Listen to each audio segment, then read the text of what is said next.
déployer le plus possible pour sensibiliser et pour accompagner la transition vers un mode de vie beaucoup plus végétal, donc ce qui inclut à la fois l'alimentation, les politiques de prévention santé, les politiques agricoles, les politiques économiques. Et il nous a semblé très important, dans le cadre de notre magazine Virage, de consacrer un dossier à l'agriculture végane. Pourquoi l'agriculture végane? Parce que souvent, quand on argumente en faveur d'un monde végane, on nous objecte que c'est très difficile de produire une alimentation sans utiliser des intrants d'origine animale. Donc pour nous, cet argumentaire autour de l'agriculture végane est vraiment capital. C'est vraiment une pièce du puzzle qui est tout à fait fondamentale. Et puis on se rend compte qu'on ne peut pas seulement agir au niveau de la sensibilisation du grand public, de la sensibilisation des entreprises et des pouvoirs publics. Il faut vraiment travailler aussi sur la question de la production agricole. C'est ce qui permet vraiment d'infléchir le modèle agricole, le modèle alimentaire. Alors Sophie, tu vas pouvoir nous présenter, donc Sophie Choquet, qui est la rédactrice en chef du magazine Virage depuis 6 ans, va pouvoir nous présenter ce magazine et nous expliquer peut-être comment en savoir plus sur cette revue et comment acquérir éventuellement ce numéro. Oui, tout à fait. Donc, Élodie l'a montré tout à l'heure, ce numéro 10 sur l'agriculture végane. C'est donc Virage, la revue trimestrielle de l'AVF, anciennement appelée Alternative végétarienne. Cette revue existe en abonnement d'1 an ou à l'unité et aussi en format papier et en format numérique. Voilà, donc je vous invite, si vous n'êtes pas abonné, à vous abonner à partir de la page d'accueil de notre site internet www.végétarisme.fr. Et puis, un petit rappel sur ce dossier spécial qui est très riche sur l'agriculture végane que nous avons fait pour cet été, pour cette édition estivale.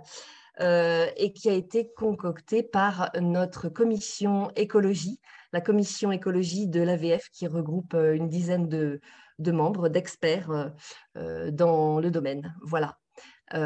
Et avec une de ses représentantes, Anna Labarre, voilà, et sans doute d'autres qui nous rejoignent, qui nous rejoindront lors de cette vidéoconférence. Voilà. Merci Sophie. Alors, on va vous expliquer un petit peu comment va se passer la soirée. Donc, on accueille nos 2 intervenants, Anna Labarre. Donc, Anna est agronome de formation, issue d'AgroParisTech. Elle est végane, elle s'intéresse à l'agriculture végane. Elle a rédigé un mémoire de recherche sur l'agriculture végane. Elle a contribué largement au dossier de notre magazine. Je crois que c'est tout, voilà. Et ensuite, on donnera la parole à Benoît. Donc, Benoît est aussi agronome de formation. Il n'est pas végane et il est à l'origine d'un projet qui s'appelle Vetopia, dont on entend et on voit beaucoup, enfin, comment dire, qui est très visible en ce moment, notamment sur les réseaux sociaux. C'est un projet très, très ambitieux autour de l'agriculture végane, un projet qui est localisé dans la région de Liège, en Belgique. Donc, Benoît va nous en dire un petit peu plus. Donc, nos intervenants vont prendre la parole une quinzaine de minutes chacun. On vous invite pendant ces interventions, si vous avez des questions, à les poser dans la fenêtre de discussion. Donc, c'est possible si vous êtes sur Zoom, c'est possible si vous êtes sur Facebook. On va collecter vos questions et puis on les adressera à nos intervenants, peut-être à la fin de chaque intervention dans un premier temps.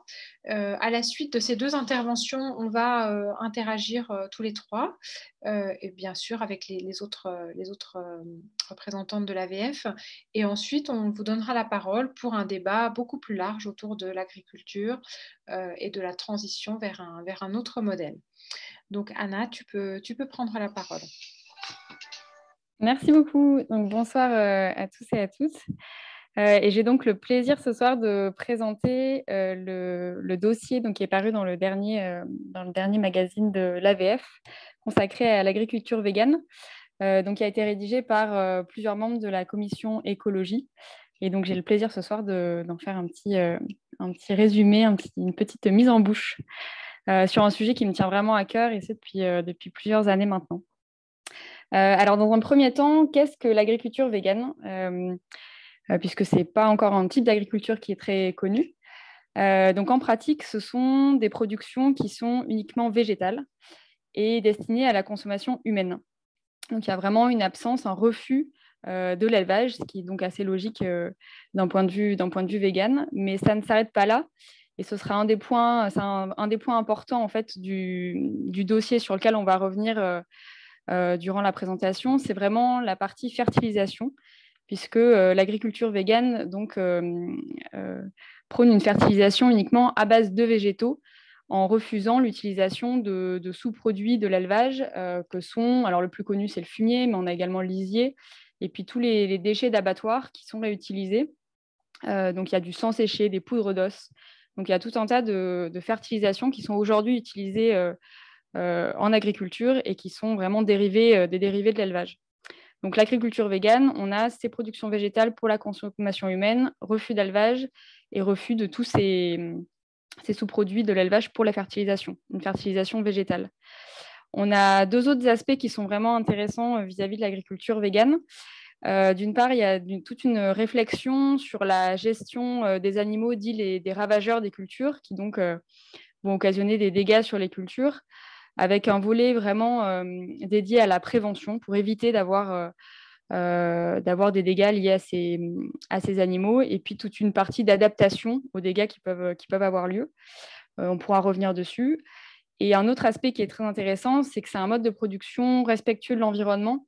Et effectivement, c'est un raccourci de dire agriculture végane, mais en fait, la traduction du terme anglais serait plutôt l'agriculture bio-végane, puisque le terme anglais, c'est veganic agriculture, veganic qui vient en fait de la contraction du terme vegan et de organique, du terme organique qui veut dire biologique. Donc ce terme, il a une histoire en fait qui a débuté au Royaume-Uni au XXe siècle avec la famille O'Brien qui avait décidé de se passer des fertilisants issus des abattoirs pour produire leurs légumes. Et ils ont notamment échangé avec Donald Watson, qui est un peu un des fondateurs de la Vegan Society au Royaume-Uni. Donc la famille O'Brien a vraiment travaillé sur le sujet. Il a notamment sorti un livre, donc voilà, que vous pouvez voir, donc, il s'appelle Veganic Gardening. Et donc, c'est une des premières fois que le terme veganique a été publié donc, dans un ouvrage pour vraiment faire de la culture de légumes de manière végane. Et donc, le premier réseau d'agriculture bio-végane a été créé au Royaume-Uni en 1996. Donc, c'est le Vegan Organic Network, qui est donc un réseau aujourd'hui très actif et notamment qui a publié un recueil de techniques d'agriculture végane. Donc, c'est ce livre-là qui s'appelle Growing Green. Donc, c'est des techniques pour l'agriculture biologique de manière végane. Et en fait, ça a également donné lieu à un label. Donc, il y a certaines fermes au Royaume-Uni qui sont labellisées avec ce type d'agriculture bio-végane. Alors, ce n'est pas le seul réseau au niveau international. Et donc, Élodie, tu le disais, c'est une chance d'avoir avec nous ce soir Stéphane et Megan, qui sont effectivement des personnes très importantes au niveau de l'agriculture végane au Canada. Donc, ils sont en Amérique du Nord. Et donc, ils ont également créé un réseau canadien. Et ils s'attellent également à faire la promotion de l'agriculture bio-végane. Donc, je serais ravie d'avoir également leur point de vue, éventuellement, s'il y a des questions à la fin de cette présentation. Alors, il faut surtout ne pas confondre l'agriculture bio-végane avec l'agriculture biologique telle qu'on la connaît aujourd'hui et qui est certifiée, qu'on peut retrouver donc, dans les magasins, puisqu'on voit bien que l'agriculture biologique certifie également des produits animaux. On a de la viande aujourd'hui certifiée agriculture biologique. Et même au contraire, aujourd'hui, l'agriculture biologique fait plutôt la promotion des productions animales et notamment d'une certaine interdépendance entre l'élevage et les productions végétales. Pour la permaculture également, donc l'agriculture bio-végane peut s'inspirer de la permaculture, mais aujourd'hui, quand on suit des cours certifiés de permaculture, on nous présente également l'animal comme faisant partie intégrante, l'animal d'élevage comme partie intégrante de techniques permacoles.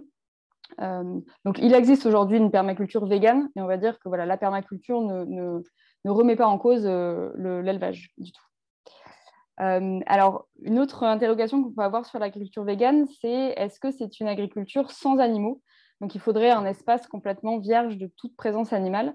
Et ce n'est pas le cas, puisque l'agriculture végane fait au contraire la promotion, accueille avec grand plaisir tout un tas d'animaux sur les parcelles.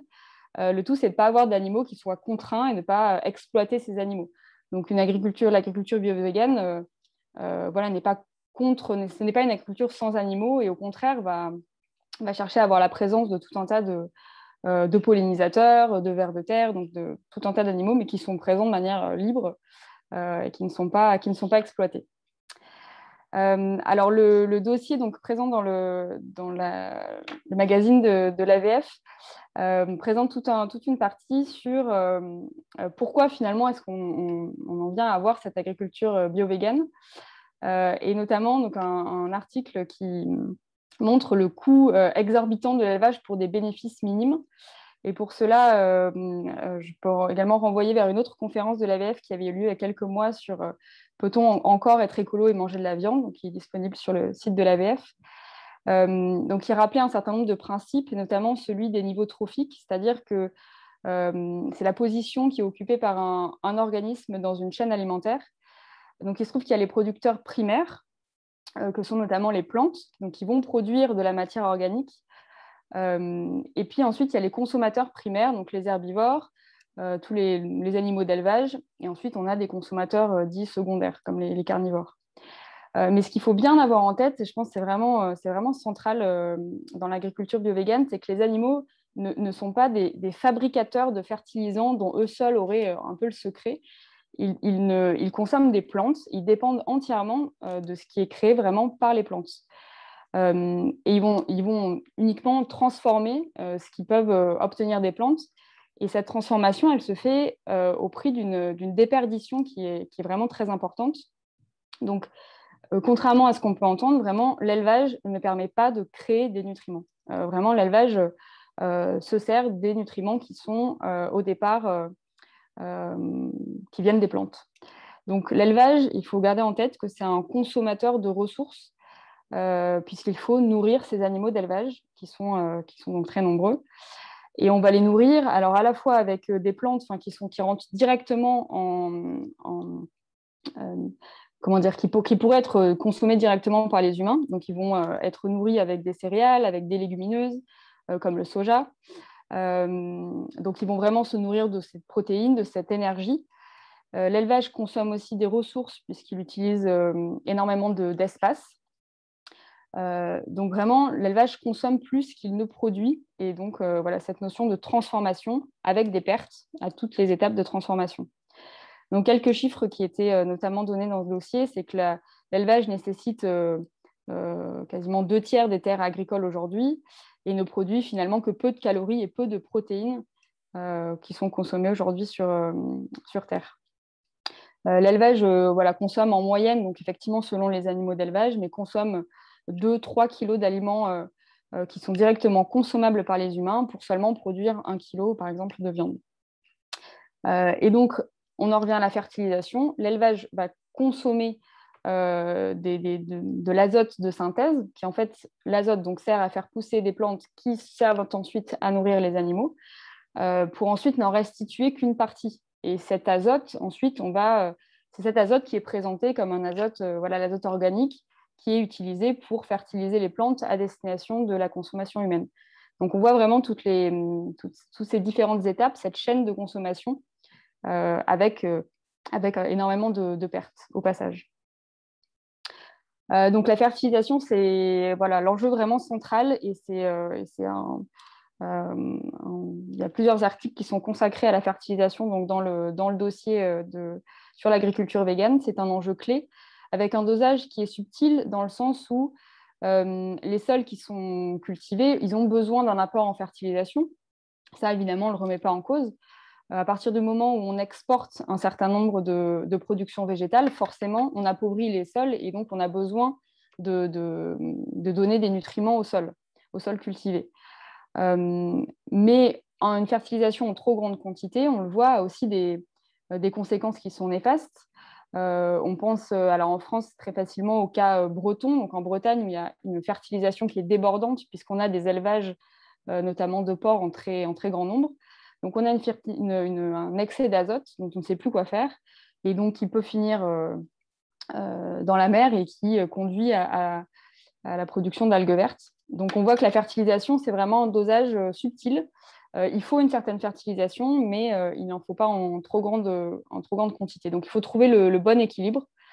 On a également donc, un article dans le magazine qui replace le fumier un petit peu dans un contexte historique et on peut voir que ça n'a pas toujours eu une place centrale dans l'agriculture en termes de fertilisation.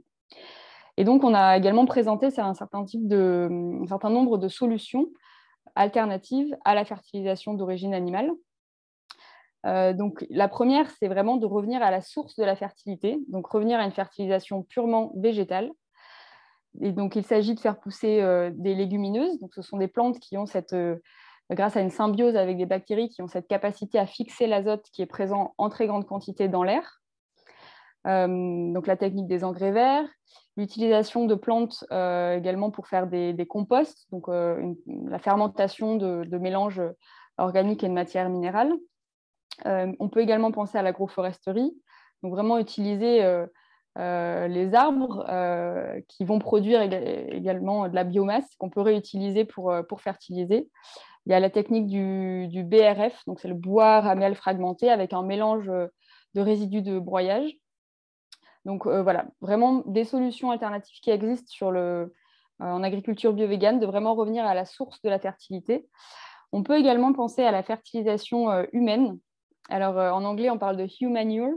En français, alors je crois que la traduction, c'est le fumin, le fumier humain.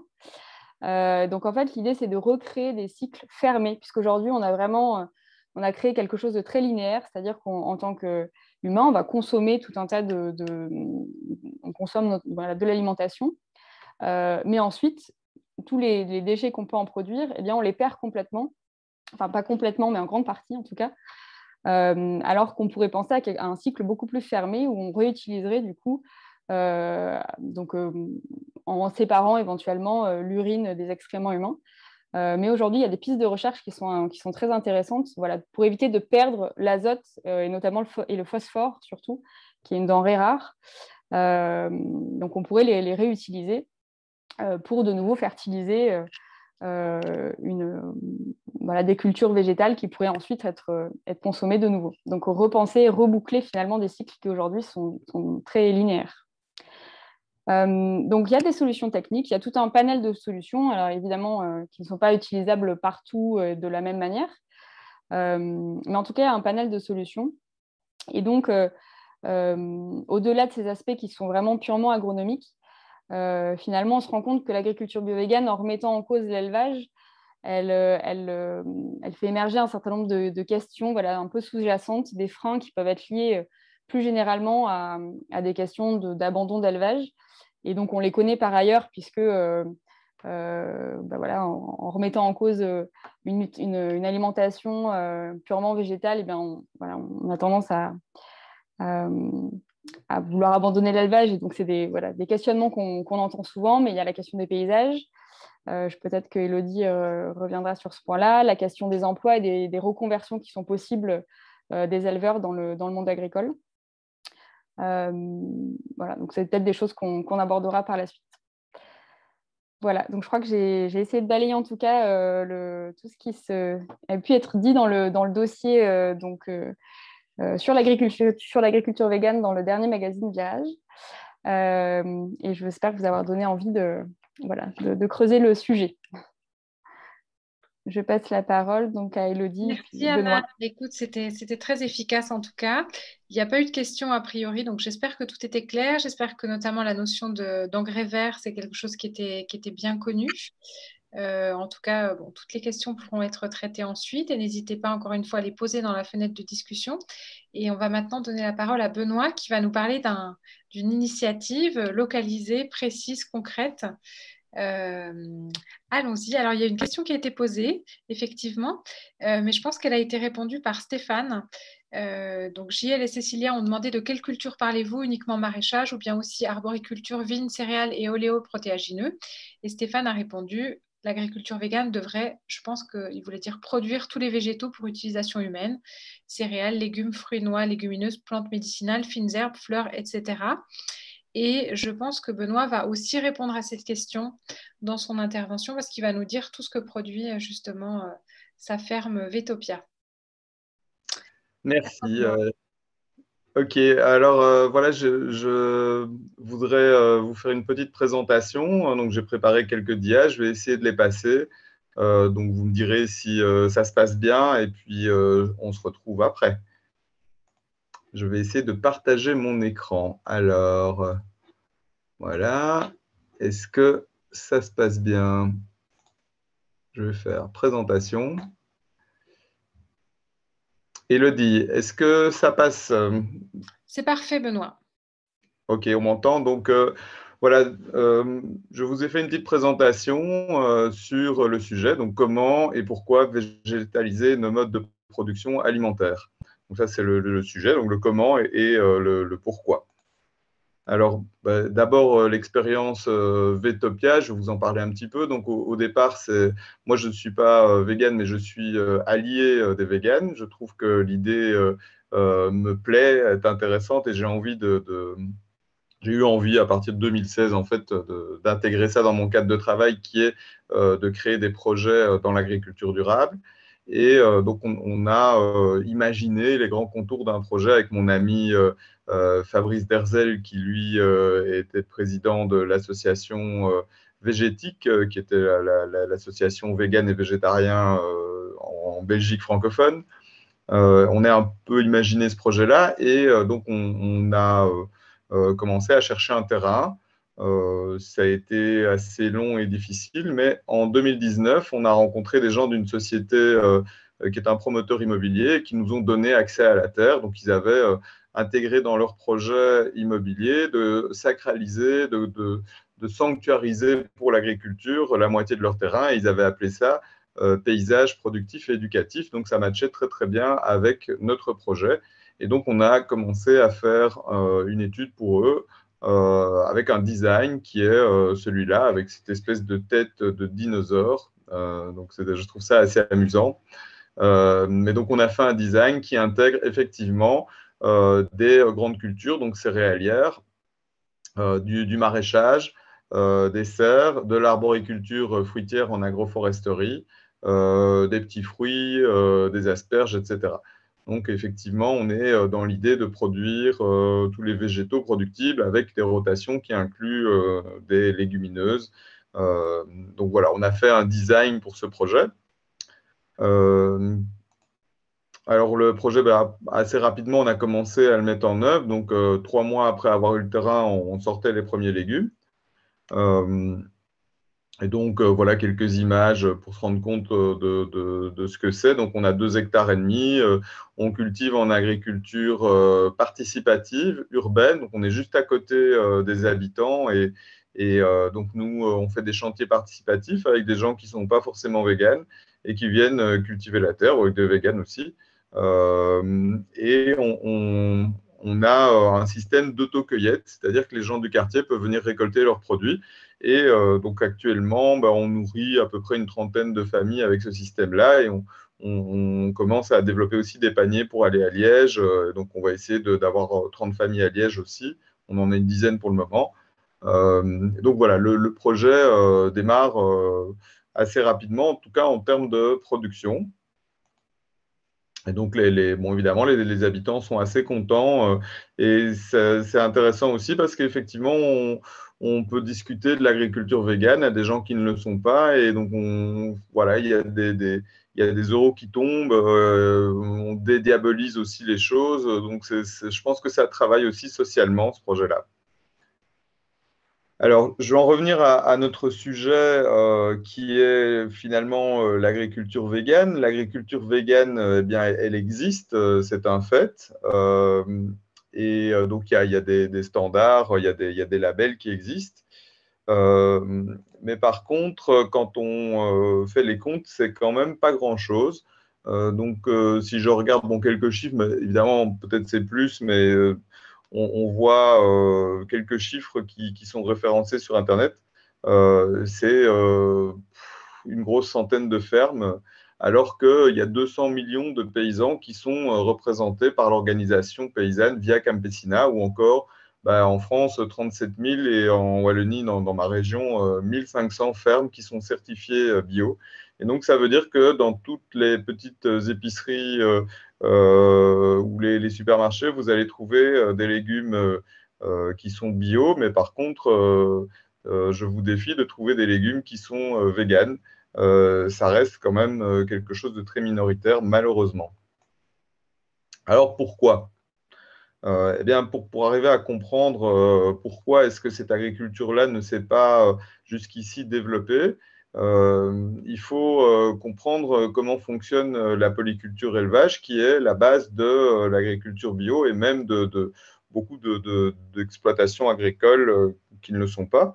Donc, ce système, il consiste à utiliser une grande partie de la ferme pour produire de l'herbe. Avec cette herbe, on va faire paître des herbivores qui vont, via leur fumier, permettre de fertiliser des cultures qui sont consommables par les hommes, à peu près 15% de la surface, donc je dirais 5% de légumes, et puis une dizaine de pourcents de grandes cultures céréalières. Mais une partie importante de ces cultures est néanmoins consommée par le bétail également, donc c'est peut-être pas 100%.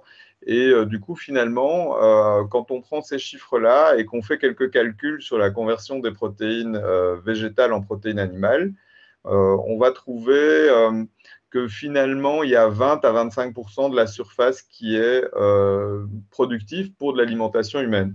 Parce qu'effectivement, 85% d'herbe, avec un ratio assez sympa que je prends ici une protéines animales pour 7 protéines végétales. Donc, il faut 7 protéines végétales en moyenne pour produire une protéine animale. Eh bien, on arrive à peu près 20-25% de la surface qui est réellement productive pour nourrir des humains, en tout cas en équivalence. Et donc, ça veut dire qu'il faut 4 fois la surface de culture en surface production de biomasse écosystémique. Donc, c'est seulement un cinquième de la surface qui est productive. Donc, il faut 4 fois la surface. Eh bien, ce ratio-là est quand même globalement assez bon.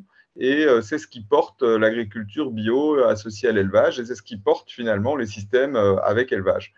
Donc, on vous donne une terre quelque part, n'importe où, et bien avec le système bio et ces vaches et les cochons qui vont valoriser le petit lait et les poules qui vont manger les déchets, etc.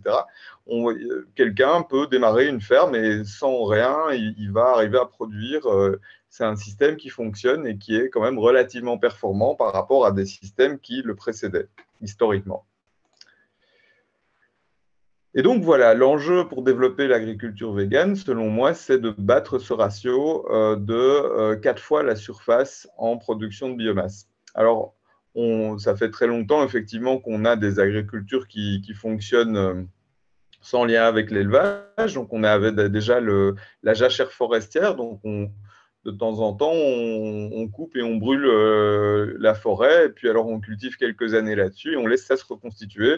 Et donc là, j'estime que c'est à peu près 40 fois la surface de culture qui est nécessaire pour que ce système-là fonctionne.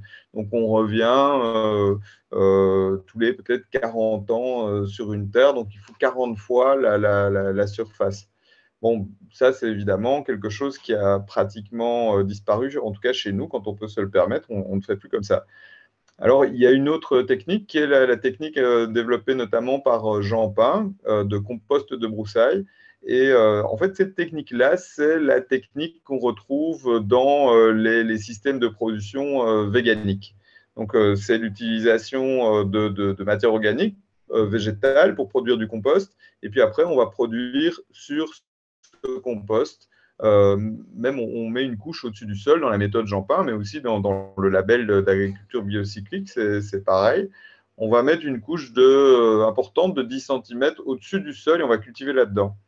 Et ce système-là fonctionne effectivement, mais il demande énormément de surface par rapport à l'agriculture bio. Et donc, on met à x10 la surface de culture. Donc, on était à x4, ben ici, on est à x10. Et cette quantité de surface qui ne sont pas directement productives pour produire des biomasses qui serviront à faire le compost, c'est un frein au développement de cette agriculture. Donc, justement, bon, s'il faut les produire soi-même, c'est quand même assez difficile. Alors, on va essayer de les trouver autour de soi, de valoriser des déchets, mais très, très rapidement, on se retrouve à court de matière et donc ça cale. Et donc, cette agriculture ne s'est jamais vraiment développée. Il n'y a pas de grandes exploitations agricoles qui fonctionnent avec la méthode Jeanpin. Alors, on a mieux aujourd'hui, on a des techniques qui nous permettent, et c'est ce que j'utilise moi, de combiner des matières végétales qui sont le BRF et le foin, avec une nouvelle philosophie qui est celle de l'agriculture du vivant, qui se développe récemment, depuis peu d'ailleurs en France. Et c'est une philosophie où on va essayer d'utiliser plutôt des matières fraîches en disant qu'on va avoir beaucoup moins de pertes qu'avec le système de compostage. Et donc, en utilisant du BRF et du foin, ce que je fais à Vetopia pour fertiliser les cultures, j'estime qu'il ne faudrait plus que 3 fois la surface en production de biomasse. Alors, avec un ratio comme celui-là, on peut battre la polyculture élevage et donc on peut s'imposer à côté du bio et même prendre des parts de marché sur les systèmes bio associés à l'élevage. Alors, on peut faire encore mieux, donc en intégrant l'agroforesterie, eh bien, on va avoir une production de biomasse très importante grâce aux arbres et ça va nous permettre d'économiser de la surface. Et là, on sera plutôt à 1,2 fois la surface cultivée en production de biomasse grâce à la synergie qui existe entre les arbres et les cultures. Donc ça, c'est pour le futur, mais avec ce système BRF, on peut déjà démarrer et ensuite améliorer et donc avoir quelque chose qui va devenir vraiment réellement très, très performant. Et donc, si on développe ces systèmes-là, à mon avis, on pourra effectivement arriver à exister, à coexister à côté de la polyculture élevage et même quelque part la concurrencer sur les meilleures terres et faire en sorte que finalement les terres de plaine fertile soient plutôt consacrées à une agriculture végétalienne et que l'élevage se remonte quelque part vers les terres plus difficiles que seul l'élevage arrive à bien valoriser, notamment les montagnes, quoi. Alors, concrètement, moi, j'ai envie de dire qu'il est important aujourd'hui d'arriver à agir sur l'offre.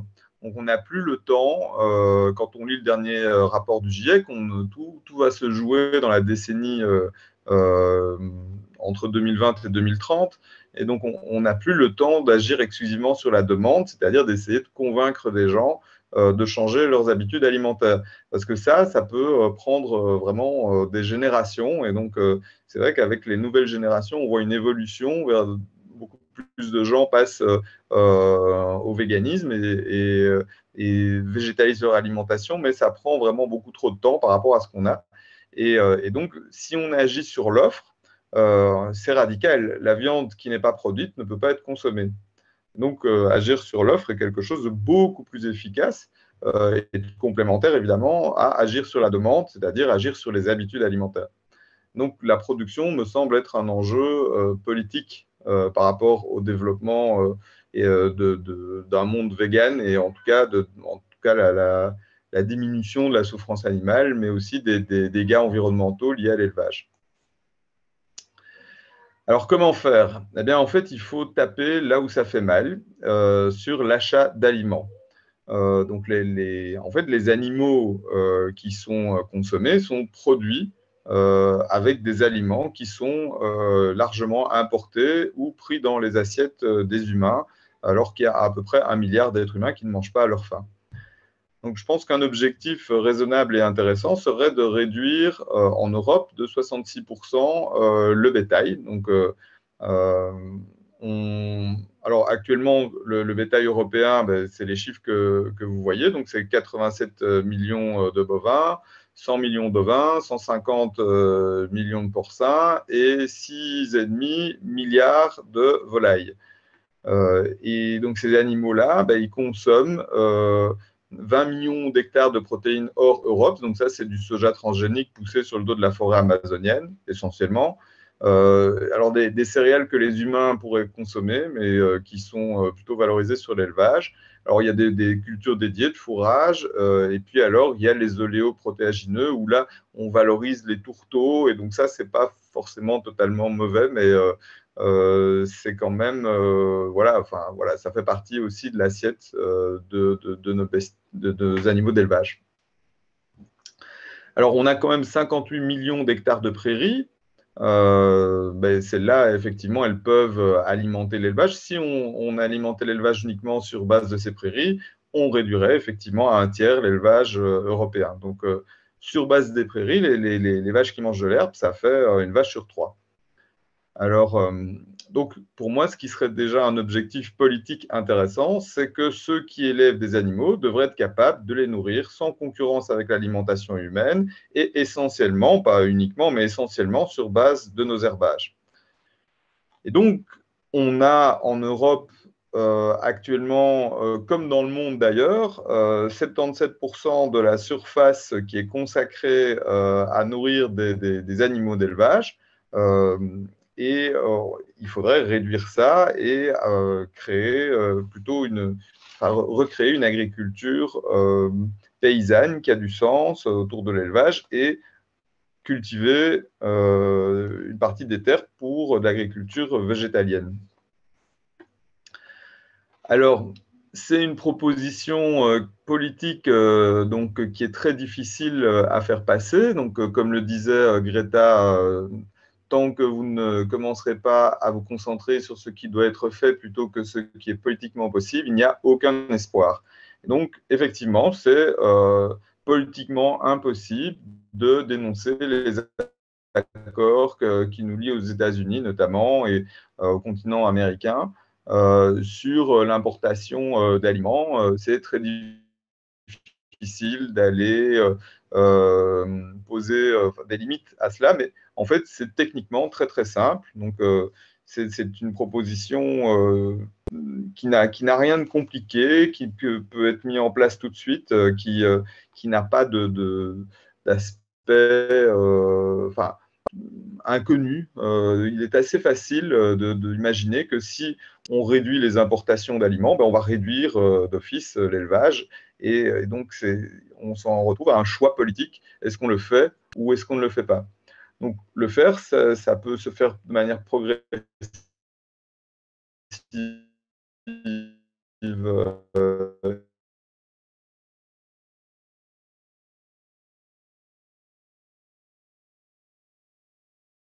On arrête d'importer des aliments d'autres continents.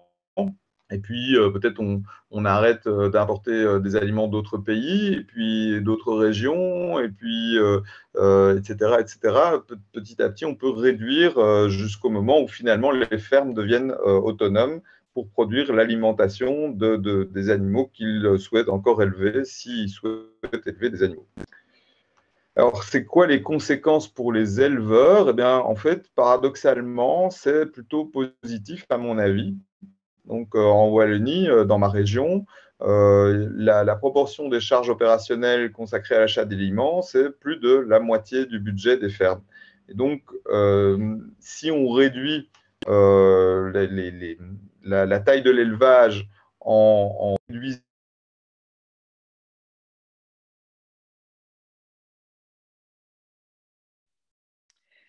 Est-ce que vous entendez tous Benoît ou est-ce qu'il y a des coupures?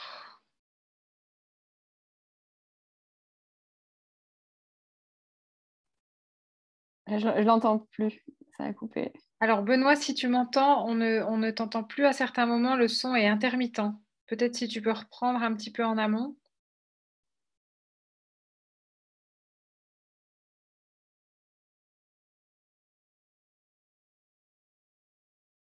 Alors Benoît, tu as ton micro coupé.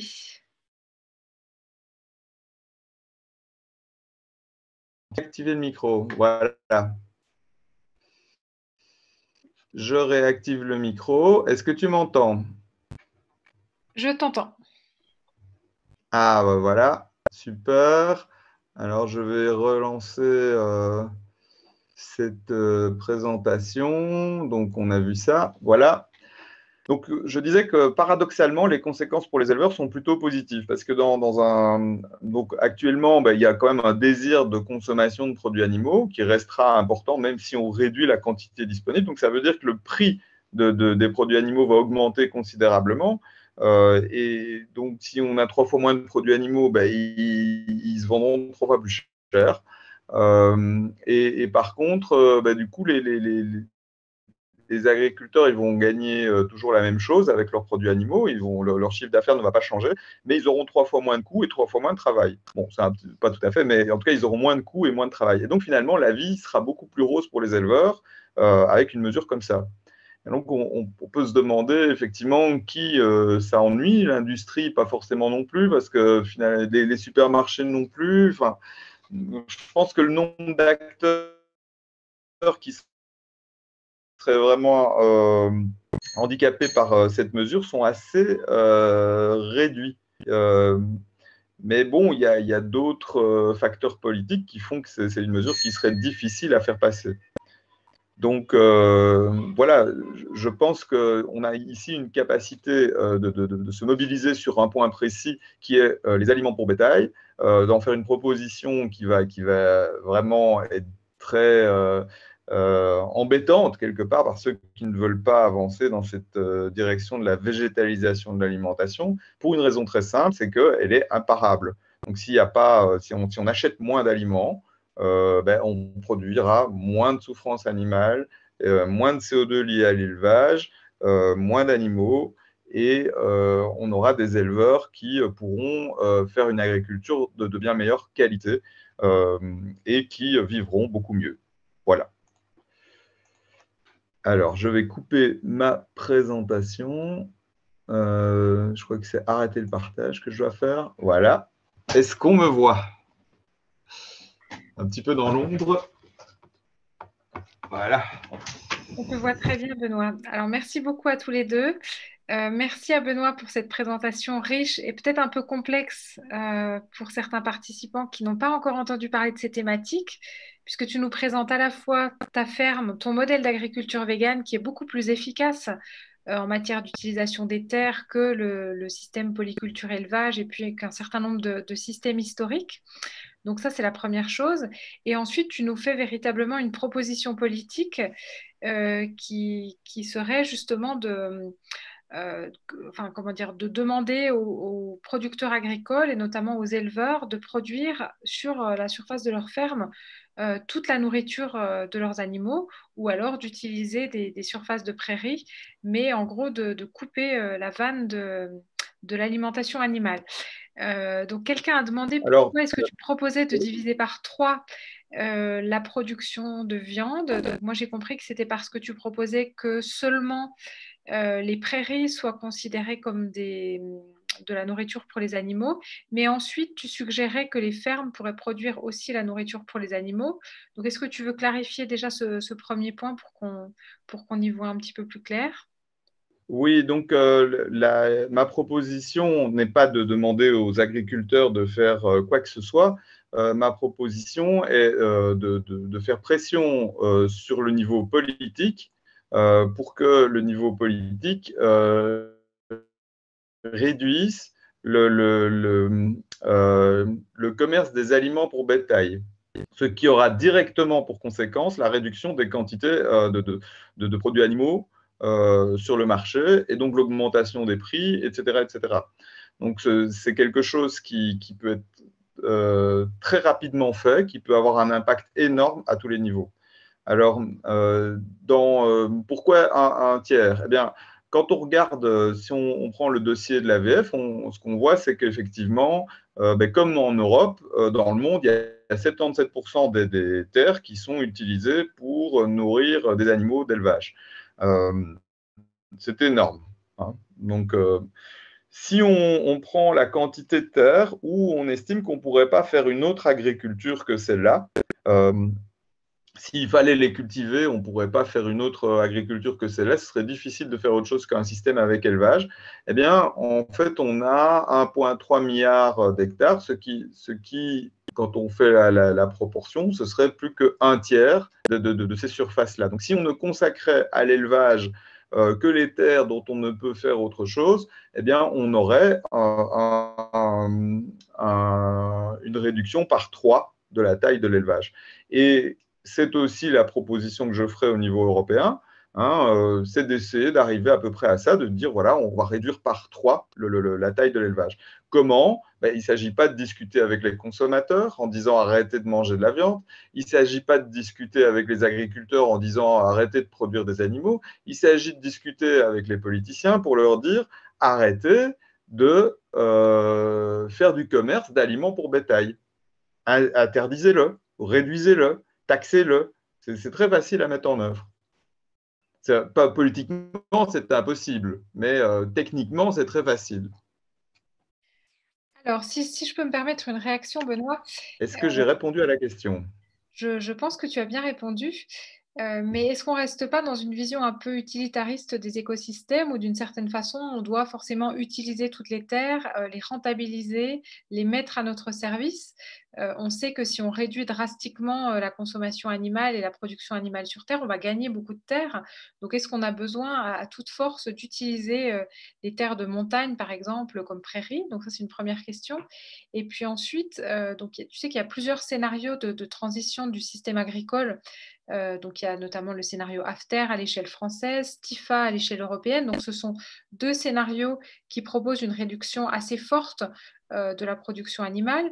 Mais là où AFTER veut réduire beaucoup la part des ruminants dans la production de viande, parce qu'en fait, les ruminants sont responsables de beaucoup d'émissions de gaz à effet de serre, TIFA est plutôt sur une approche qui ressemble à la tienne, c'est-à-dire qu'il s'agirait en gros de garder uniquement les ruminants, enfin les animaux qui sont sur des prairies. Donc, comment est-ce que tu réagis à ces premières questions? Mais ce que je voudrais amener est une vision terrain, une vision d'agronome, une vision d'agriculteur. Il y a des caractéristiques régionales qui sont... c'est très très difficile de dire, voilà, écoutez, les gens des Alpes, vous ne serez plus autonome au niveau alimentaire, mais c'est pas grave, on va vous nourrir dans les plaines. Donc, c'est pas forcément comme ça que ça va fonctionner. Ça va créer des tensions pas possibles, et on va arriver à une sorte d'aberration quelque part. Enfin, on va avoir d'autres problèmes. Donc, je crois effectivement que mécaniquement, à partir du moment où on va végétaliser l'agriculture, on va se retrouver avec beaucoup trop de surface, hein. Alors, peut-être qu'on va faire un peu des agrocarburants, pourquoi pas, mais on va mécaniquement se retrouver avec trop de surface. Et donc, évidemment, qu'on va réensauvager le monde. Ça peut se faire à l'échelle de l'exploitation, de la ferme.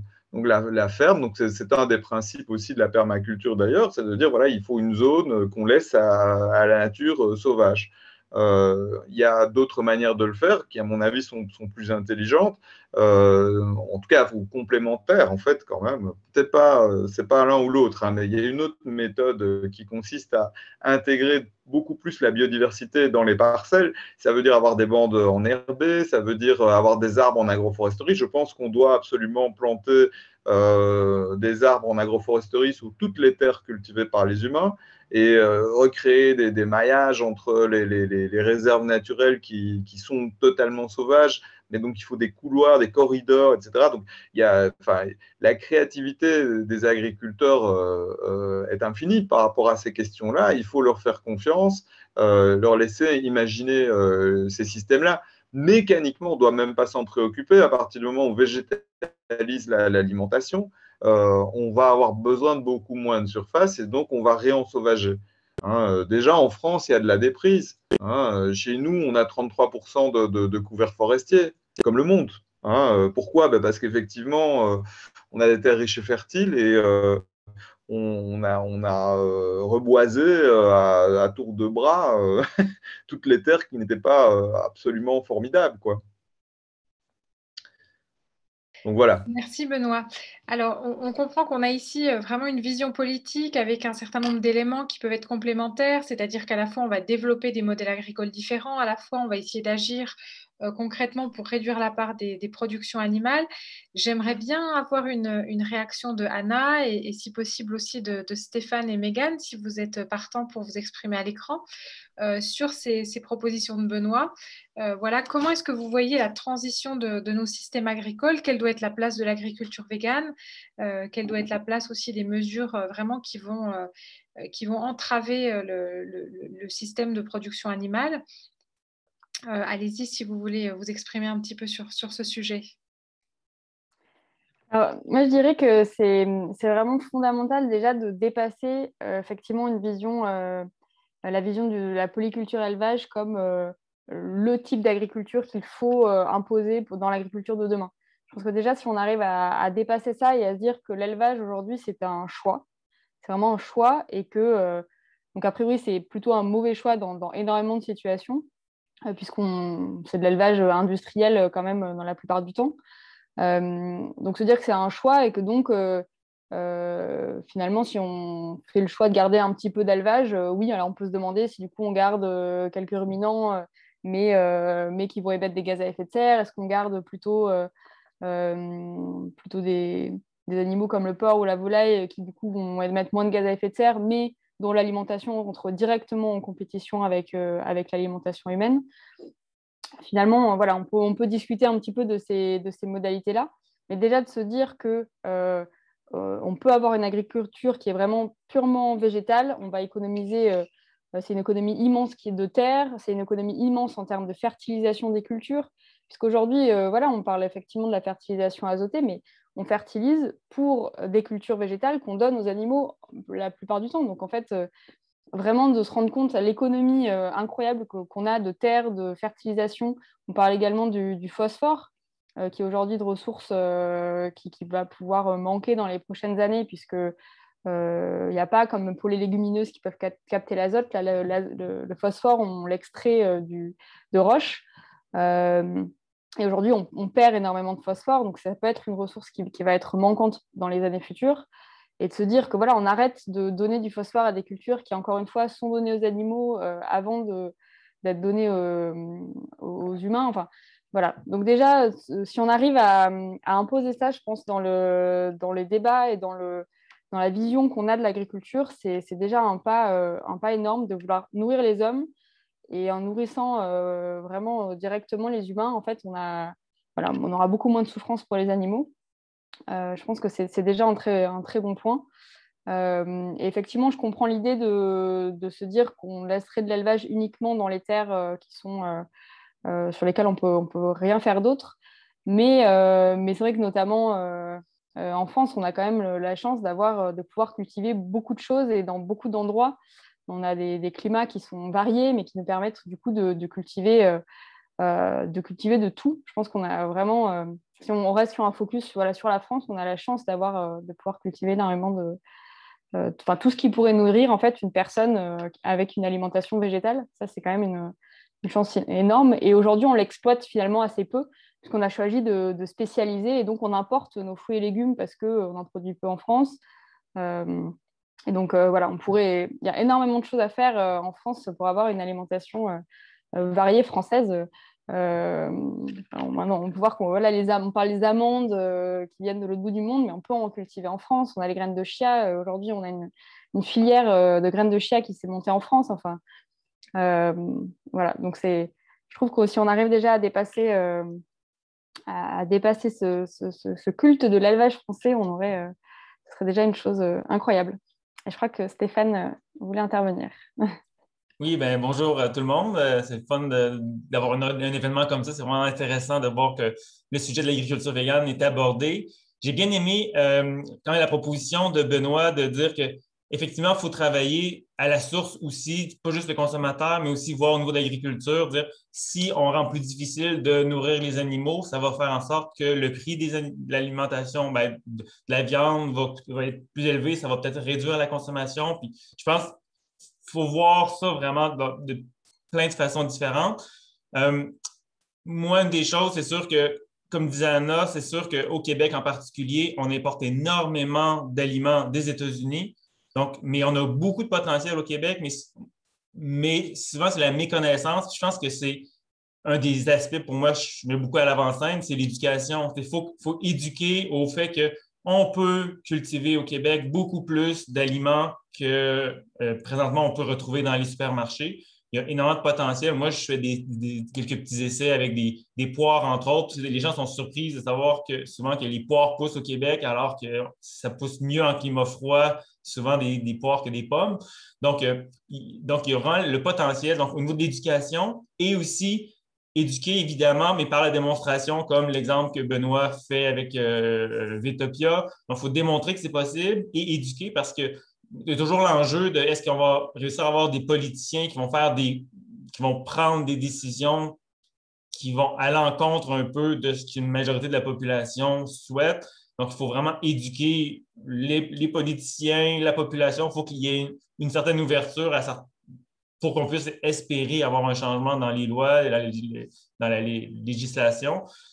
Et donc, puis moi, c'est toujours de pousser, de dire, il faut que la population soit au courant des enjeux, comme là, on parle aujourd'hui d'agriculture végane, que les gens jardinent ou qu'ils questionnent les agriculteurs. Il faut vraiment qu'on développe un intérêt, un mouvement pour l'agriculture végane. Sinon, ça va être difficile de percer à travers le lobby et l'argent qui est présentement utilisé et investi dans tout l'élevage animal qui est comme très, très présent au Québec et en France aussi, je pense.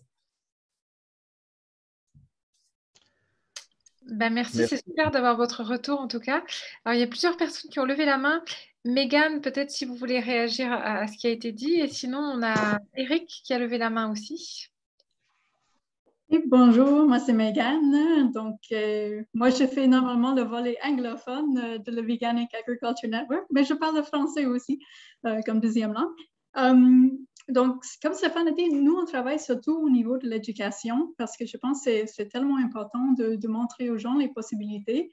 Mais je trouve important aussi qu'est-ce que Benoît parle de mettre certaines pressions politiques. Puis, je ne sais pas en France, mais ici, en Amérique du Nord, je pense qu'une place où on peut mettre beaucoup de pression politique, c'est afin d'arrêter les subventions pour la nourriture pour le bétail. Je ne sais pas si ça est un problème en Europe, mais en Amérique du Nord, par exemple, il y a énormément de subventions pour les producteurs de maïs. Puis cette maïs-là, c'est en partie utilisé pour faire le sirop de maïs, mais c'est en grande partie utilisé pour nourrir le bétail.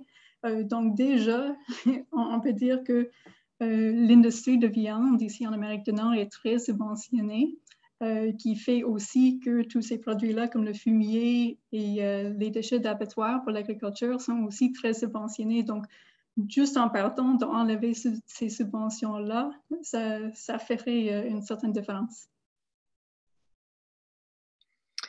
Merci beaucoup. Bah oui, on se rend bien compte que tout ça est systémique. Et effectivement, alors donc il y a une question d'éducation, mais il y a aussi une question de tout simplement de fermer le robinet. Et je pense qu'en Europe, on rencontre exactement la même situation, c'est-à-dire que les subventions de la politique agricole commune, elles vont beaucoup aux productions animales, et sinon elles vont beaucoup aux grandes cultures, qui sont justement les cultures d'aliments pour les animaux. Donc ça paraît vraiment essentiel d'agir à ce niveau-là. Alors, on a quelques questions sur la politique, justement. Donc, question sur la taxation. Bon, ça, je pense que c'est une question importante. Donc, Serge nous dit, il faudrait bloquer en prix bas sans taxe les aliments de première nécessité, légumes et fruits, et taxer plus fortement les produits issus des animaux. Eric demande quel politicien va accepter d'imposer la réduction d'aliments pour le bétail. Donc, je pense qu'on peut se poser cette question-là, c'est-à-dire qu'on a envie de produire un scénario, un modèle alternatif beaucoup plus vertueux. Et ça, on peut très, très certainement le montrer. Après, on se rend compte qu'il y a des intérêts très forts, il y a des lobbies très forts en Europe, mais j'imagine que c'est la même chose en Amérique du Nord. Comment est-ce qu'on peut agir pour contrer ces lobbies? Est-ce que vous voulez réagir, Anna, Benoît, ou peut-être d'autres personnes qui sont présentes ici? Moi, j'ai envie de faire une petite clarification. Donc, effectivement, ma proposition, elle est en deux temps. D'abord, il faut arriver il faut répondre à deux questions. Que demandez-vous Et que proposez-vous? Donc, que demandez-vous? Moi, je pense qu'il faut arrêter de parler au niveau de taxer de la viande et des choses comme ça. Il faut agir sur les aliments pour bétail. La viande ne sera pas produite sans ces aliments, et ces aliments, c'est un choix politique. Et donc, c'est un choix politique qui actuellement a des conséquences. Donc, c'est un choix politique qui fait mourir de faim 1 milliard d'êtres humains et qui détruit nos chances d'avenir. Et donc, la question à poser au niveau politique, à mon avis, c'est ça. C'est vous êtes responsable de crimes contre l'humanité. Alors, vous avez pris la décision de faire en sorte que ces aliments sont disponibles et ils créent une série de misères pour l'avenir et pour le présent. Et donc, vous êtes responsable. Hein, donc, arrêtez, hein, arrêtez de faire ça. Donc, c'est un choix. On ne parle pas d'inaction là. Hein, donc, il y a des mesures qui sont prises pour favoriser outrageusement, comme on l'a entendu là tout de suite, la production d'aliments pour bétail et son commerce. Hein, et ça fait partie d'accords transnationaux et ces accords peuvent être dénoncés. Hein, c'est une décision politique. Donc, c'est la décision politique de réduire à la famine 1 milliard d'êtres humains et de supprimer les chances d'avenir de tous nos enfants. Donc, c'est qui veut assumer ça? Et elle est prise à ce niveau-là. Première chose. Deuxièmement, que proposez-vous? Ben oui, alors que proposez-vous? Il faut quand même qu'on puisse montrer qu'une agriculture végétalienne, agroécologique, existe et peut se développer et qu'elle se développe bien et qu'elle présente une réelle alternative. Et donc ça suppose effectivement de techniquement battre le modèle avec élevage sur le terrain de l'agroécologie. Ça suppose d'être plus performant. Et concrètement, quand on parle de dire, voilà, est-ce qu'il faut choisir le cochon ou la vache? Mais dans un système où on n'est pas pétrodépendant, hein, dans un système d'avenir, un système hors pétrole, eh bien, la vache et le cochon fonctionnent ensemble dans le système d'élevage. Il n'est pas question de produire d'énormes étables de porcs à l'engraissement, alimentés par des bateaux. Donc, c'est des porcs à port, hein, des porcs avec un T pour produire des porcs avec un C, hein, comme on a dans mon pays ou comme on a en Bretagne. Hein. Ce n'est pas pour rien que c'est proche de la mer, ces trucs-là, la Hollande, etc. Pas pour rien que c'est proche de la mer, c'est parce que les porcs avec un T produisent des porcs avec un C. Bon, ben, tous ces systèmes-là sont ultra pétrodépendants et instables. Hein, on ne peut pas baser ça là-dessus. Dans le système de la polyculture élevage traditionnel, le cochon est là pour valoriser des sous-produits de la transformation laitière. Et donc, il est associé à ce système-là. Et ben, ces gens-là, les éleveurs, ils ont un petit système qui fonctionne très, très bien. Ben, est-ce qu'on peut mettre un meilleur système à côté et donc les concurrencer?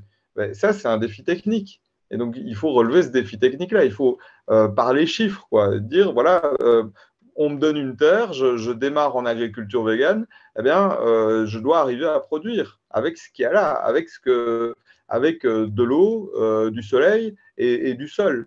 Hein, je dois produire des aliments et je dois être plus performant. Et donc, c'est une autre partie du débat. Et donc, on a ces deux composantes. Hein. Premièrement, que demandez-vous? Ben, moi, je demanderais l'arrêt du commerce d'aliments pour bétail.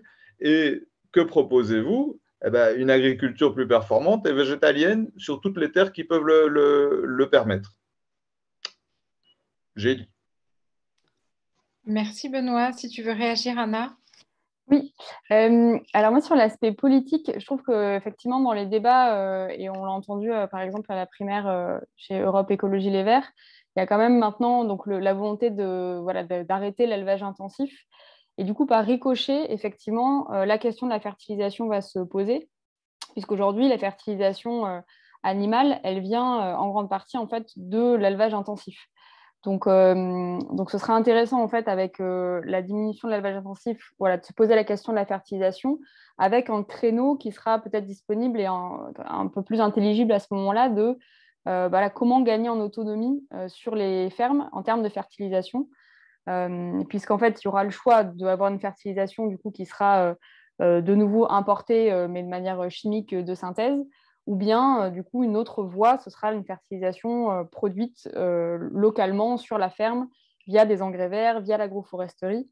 Donc, je pense que voilà, via aujourd'hui la volonté de diminution de l'élevage intensif, il y aura un créneau pour parler de la fertilisation et d'autonomie en fertilisation. Je voulais également dire, on peut penser à créer une alliance aussi avec tout un tas d'agriculteurs qui aujourd'hui font des productions végétales. Produire des céréales, des légumineuses, des fruits, des légumes, des fruits à coque. Aujourd'hui, on a quand même des agriculteurs qui ont cette production végétale et je pense que ça peut être des alliés, peut-être en tout cas au niveau agricole, des gens qu'on n'attend pas énormément et qui peut-être pourront avoir plus de poids par la suite. Notamment si on milite pour créer une demande pour une agriculture végétale et une agriculture végane. Je pense qu'on pourrait créer des alliances et créer une demande et peut-être continuer vraiment à informer sur le fait qu'en mangeant des produits animaux aujourd'hui, on mange directement du soja importé et donc qui conduit à la déforestation. Enfin, c'est des arguments qui aujourd'hui pèsent, je pense, dans le débat. Quand je vois ce qui se passe pour l'huile de palme aujourd'hui, des fabricants qui se cachaient un petit peu d'utiliser l'huile de palme, et maintenant on a beaucoup de produits qui affichent clairement sans huile de palme. Peut-être qu'on pourra avoir la même chose par la suite avec une agriculture qui sera vraiment exempte de fertilisation d'origine animale avec toute la souffrance que ça implique derrière.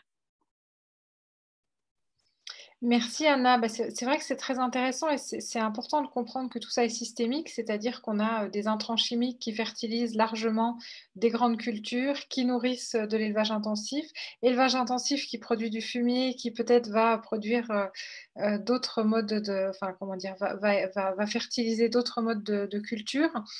Je crois que dans l'espace médiatique autour des questions d'écologie, c'est vrai qu'on reconnaît qu'il faut réduire la place de l'élevage intensif, mais peut-être qu'on ne tire pas toujours tous les fils jusqu'au bout et on ne se rend pas toujours compte de toutes les conséquences. Donc je crois que c'est important qu'on arrive justement à faire ces liens et qu'on propose quelque chose peut-être d'un peu plus intégré et d'un peu plus cohérent. Alors un petit point technique pour les personnes qui nous suivent sur Facebook, les questions qu'on lit en ce moment sont des questions qui sont posées sur la discussion de Zoom. Mais vous pouvez bien sûr intervenir sur Facebook. Alors, on avait une toute petite question pour Benoît qui a été posée par Stéphane. Donc très vite, est-ce que tu peux dire où est-ce que tu trouves ton BRF, Benoît? Tu n'as pas de micro, on ne t'entend pas. Oui, j'ai une alliance avec une collectivité, donc ce sont des intercommunales, des sociétés intercommunales, une coopérative en fait, mais grosse, qui gère les déchets chez nous. Et donc, ils me livrent des camions de bois raméal fragmenté à la demande. Et le foin, je le produis parce que j'ai la moitié du terrain pour l'instant, je l'ai à titre précaire. Et donc, j'ai mis une prairie et je la fauche. Et j'ai du très bon foin et donc je commence à utiliser ça pour fertiliser mes légumes, quoi. Très bien. Alors, on a 2 commentaires sur Facebook aussi que je vais lire pour les personnes de Zoom. Donc, Eve qui nous dit que le port de La Rochelle va être agrandi pour importer plus de soja. Donc, ça fait vraiment le lien avec ce que tu nous disais, Benoît, les ports qui produisent des porcs. Et Doris qui écrit « Bravo pour la prise de position. Les politiques devraient prendre de la hauteur et avancer des solutions globales comme Benoît. » Tout à fait. Ici, il y a quelques militants politiques, donc je pense que c'est bien qu'ils nous entendent aussi. Et sans doute que toutes ces idées, il faudra aussi pouvoir les transmettre aux commissions agriculture des partis politiques qui sont un petit peu en pointe sur ces questions. Serge demande, est-ce que Benoît, ton système est sans travail du sol? Alors, il vise à le non-travail du sol, mais donc moi, je suis pour une approche progressive. Donc, au début, on travaille intensivement le sol et puis on réduit ce travail progressivement parce que c'est intéressant, quand il n'y a pas trop de vie dans le sol, d'utiliser les outils mécaniques pour incorporer de la matière organique et pour vraiment créer des terres de culture. Puis après, une fois que la vie prend le relais, c'est vraiment dommage. Alors, on va réduire, donc d'abord supprimer les outils animés et puis petit à petit supprimer le travail complet et donc on va arriver effectivement au non-labour, mais ça va prendre quelques années. Merci Benoît. Alors il nous reste une dizaine de minutes de débat. On vous propose vraiment à vous qui êtes présents sur Zoom, si vous le souhaitez, de venir à l'écran. Ça peut être poser une question, mais ça peut être exprimer votre ressenti ou toute autre chose que vous avez envie de partager. Donc n'hésitez pas à le faire. Pour nous, c'est très intéressant aussi d'avoir un retour sur ces conférences débats qu'on organise depuis pas très longtemps.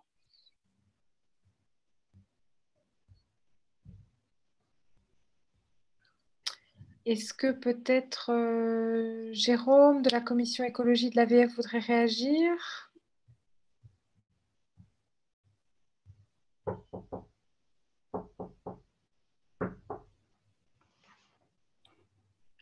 Peut-être en attendant une question sur l'aspect de la fertilisation, je pense que ça peut être vraiment aussi intéressant de partager une vision sur le fait de chérir notre fertilisation, d'arrêter de la perdre.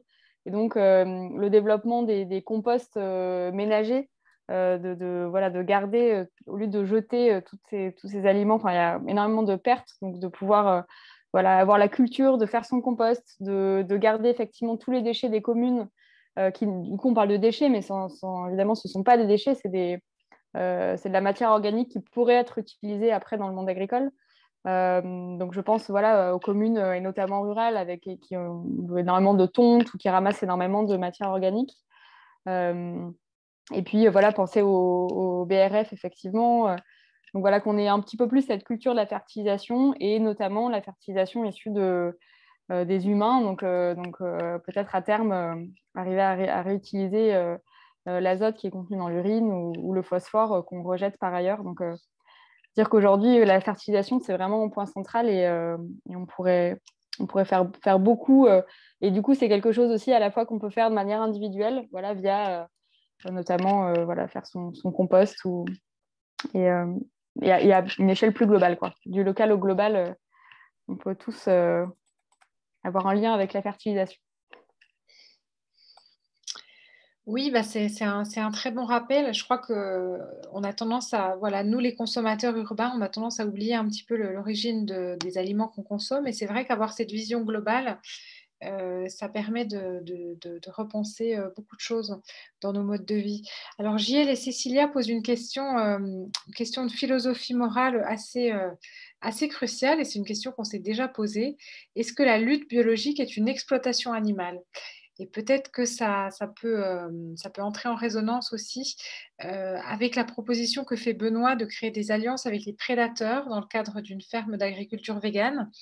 C'est une proposition qui a soulevé certaines réactions assez vives sur les réseaux sociaux, notamment de la part de certains commentateurs véganes. Donc, je ne sais pas, est-ce que quelqu'un voudrait répondre à cette question? Benoît ou Anna, ou peut-être Stéphane aussi. Je veux bien commencer, mais c'est vrai que j'aimerais bien aussi entendre d'autres avis. Maintenant, effectivement, bon, qu'est-ce que c'est qu'exploiter? Et pour moi, exploiter, c'est prendre sans donner. C'est l'inverse de faire société. Alors, on vit dans un écosystème, donc on en fait partie, mais c'est quoi notre place dans cet écosystème?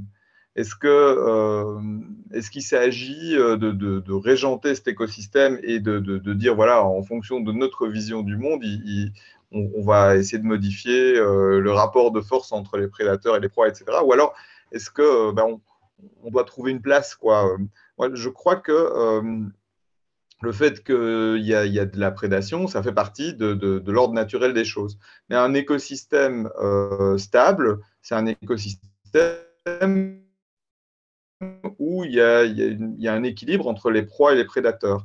Et ce qu'on a fait avec le développement de notre agriculture, qui est fort basée sur l'élevage, c'est élever des proies. Et donc, on a augmenté la quantité de proies considérablement sur la planète. Ça crée une charge énorme et ça détruit tous les écosystèmes. Donc, il faut, pour moi, réduire ça, prédateur, et une idée assez pragmatique, assez logique. À partir du moment où moi, je mange des végétaux, je vais faire plutôt alliance, non pas, pas trop avec d'autres mangeurs de végétaux, mais plutôt avec ceux qui vont les contrôler, quoi. Donc, c'est assez pragmatique. Alors, qu'est-ce que ça suppose concrètement? Ça suppose concrètement, nous, comment est-ce qu'on va faire ça? On va planter des arbres et on va créer des mares et on va mettre des bandes enherbées et on va mettre des bandes fleuries. Et tout ça, ça va favoriser la faune prédatrice. Donc, c'est-à-dire certains oiseaux, peut-être un petit peu, mais des insectes prédateurs, des batraciens, etc. Et donc, cette façon de faire, c'est quoi? On va accueillir finalement la biodiversité qui nous est utile. Et on va se positionner aussi quelque part. On va pas substituer le prédateur quelque part. Mais voilà, c'est vrai que c'est une question qui fait débat. Hein.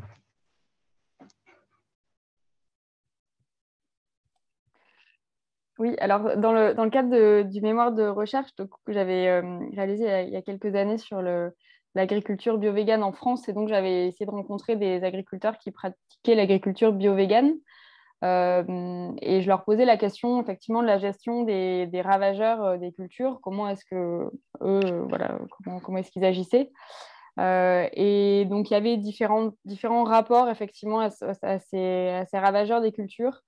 Il y avait vraiment un point assez important sur la prévention, éviter d'en arriver à vraiment avoir une surreprésentation de ces ravageurs des cultures. Donc, une prévention, ça pourrait être une prévention mécanique avec vraiment la pose de filets, par exemple pour les maraîchers que j'avais rencontrés qui essayaient de se prémunir d'attaques trop sévères. Mais qui avait aussi une part d'acceptation finalement de se dire certains moments la récolte sera moins bonne, les rendements seront moins bons, mais du coup on en laisse une partie au monde animal. Mais je pense qu'effectivement voilà, c'était peut-être des techniques qui étaient plus personnelles dans cette question de rapport à la souffrance animale. Mais je peux comprendre effectivement qu'on souhaite diminuer de manière plus générale la souffrance animale. Donc, est-ce qu'on doit faire alliance avec les prédateurs? C'est une bonne question. Je pense qu'on a aussi peu de données aujourd'hui sur la souffrance animale et encore moins sur la souffrance animale. On en a déjà peu sur la souffrance animale dans le monde sauvage, on en a encore moins sur la souffrance animale dans le monde agricole. Donc, ça nécessitera effectivement d'avoir plus de données, je pense déjà sur cette thématique avant de pouvoir envisager des pistes d'action qui peut-être minimiseraient une souffrance animale. Merci Anna et Benoît. Stéphane?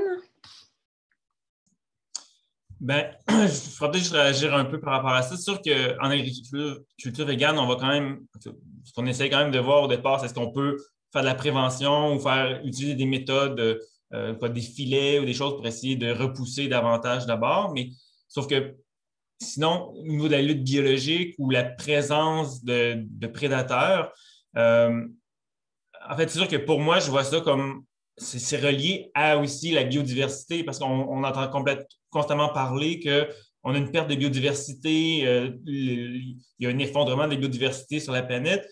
Créer un environnement où on laisse de la place, où on a des fleurs, on a des arbres, on a une diversité d'animaux qui s'installent. Pour moi, ça fait partie aussi de jardiner la biodiversité. Donc, on encourage cette biodiversité-là au niveau des végétaux et des animaux sauvages, les oiseaux, les insectes.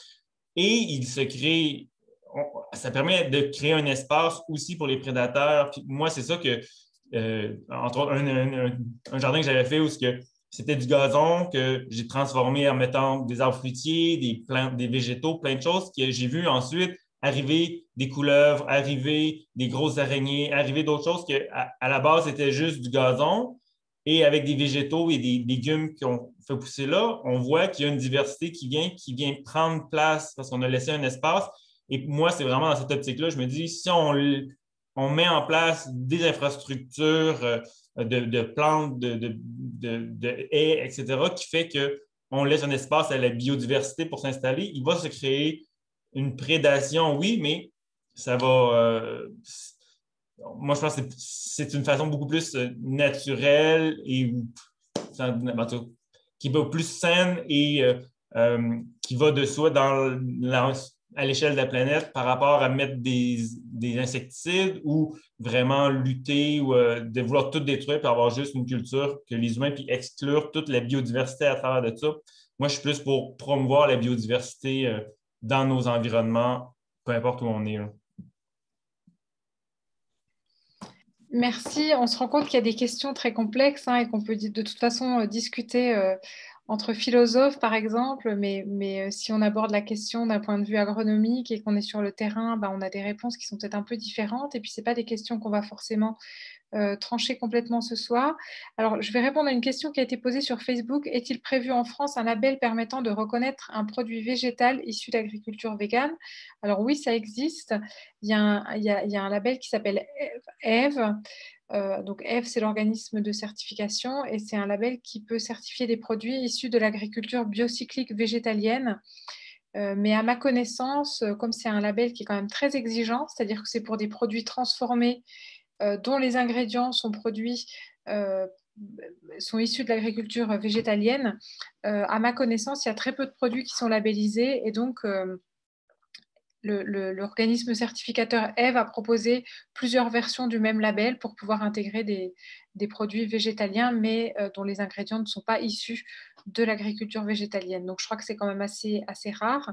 Néanmoins, si on pouvait déjà effectivement se procurer des fruits et légumes issus de l'agriculture végétalienne, ce serait très bien. Je crois que c'est justement ce qui se passe en Angleterre avec le réseau d'agriculture véganique. Donc, on peut imaginer peut-être des choses similaires en Europe continentale. Alors, nous allons bientôt clôturer. D'abord, on voudrait vous remercier beaucoup pour votre présence ce soir. Je propose à Sophie de nous annoncer le dossier du prochain numéro de la revue Virage et puis de vous redire de quelle manière vous pouvez vous procurer la revue. Si tu veux, Sophie. Oui, merci Elodie. Je ne me suis pas présentée tout à l'heure. Je ne sais plus si je vous l'ai dit ou si Elodie l'avait dit. C'est en tant que rédactrice en chef de la revue Virage que je m'exprime.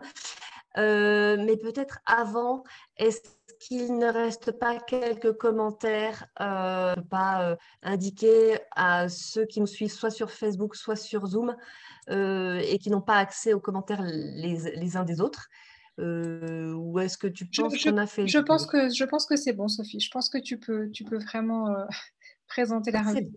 Oui. Bien, voilà. Donc, de nouveau, un petit zoom sur cette revue. On le voit peut-être en flouté. Voilà. Ça, c'était le numéro 10 de l'été. Donc, comme je vous disais tout à l'heure, en tout début de visioconférence, vous pouvez vous abonner, vous pouvez l'acheter aussi à l'unité sur notre site internet. Ce que je ne vous ai pas dit, c'est que vous pouvez également retrouver un article de ce numéro. C'était l'interview de Benoît Noël sur Vetopia. C'est un article qui est donc disponible en ligne sur notre site internet et nous allons en mettre un ou deux autres de ce dossier spécial sur l'agriculture végane très prochainement. Voilà, pour ceux qui n'ont pas accès à ce dossier spécial, il y aura quelques articles qui seront mis en ligne. Le prochain dossier sera sur le soja. Vous saurez tout sur le soja, sur ses filières, sa culture, ses cultures, son économie, qu'est-ce que j'oublie, sa gastronomie aussi. J'oublie peut-être d'autres aspects, mais voilà, vous saurez tout sur le soja et c'est le numéro d'automne qui devrait paraître fin octobre. Voilà. Merci Sophie. Alors un petit mot sur l'AVF. Donc, c'est l'AVF qui organise cette conférence ce soir. Nous sommes nombreux et nombreuses à être bénévoles pour l'AVF. Nous avons aussi une équipe rémunérée. Nous menons des projets avec les acteurs politiques, avec les entreprises, avec le grand public. Nous avons une campagne cuisine qui s'appelle 1, 2, 3 Veggie. Donc, vous pouvez découvrir toutes ces infos sur notre site que je vais réindiquer dans la fenêtre de discussion, donc www.végétarisme.fr.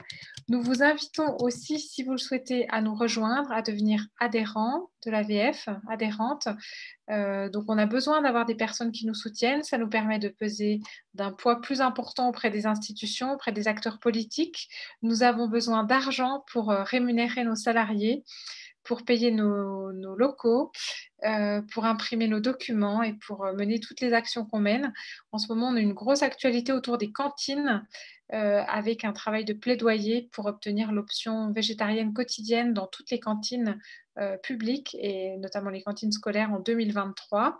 Et pour ça, on a une campagne de collecte citoyenne. Vous pouvez aussi participer à cette campagne. Donc, tout est vraiment indiqué sur notre site. Et je vais remercier encore très chaleureusement Anna et Benoît pour leurs interventions très claires, très intéressantes. Je remercie beaucoup aussi vous tous, Stéphane et Meg. C'était vraiment un plaisir de vous avoir. Peut-être qu'on pourra être amené à discuter ensemble et puis à réfléchir à des projets communs. Merci beaucoup aussi à Sophie, Karine et Marion de l'AVF qui étaient présentes. Et puis, on vous dit à très bientôt. Et n'hésitez pas à nous envoyer des commentaires si vous en avez. Ça peut se passer ici tout de suite ou bien sur Facebook. À très bientôt. Et on peut arrêter la diffusion.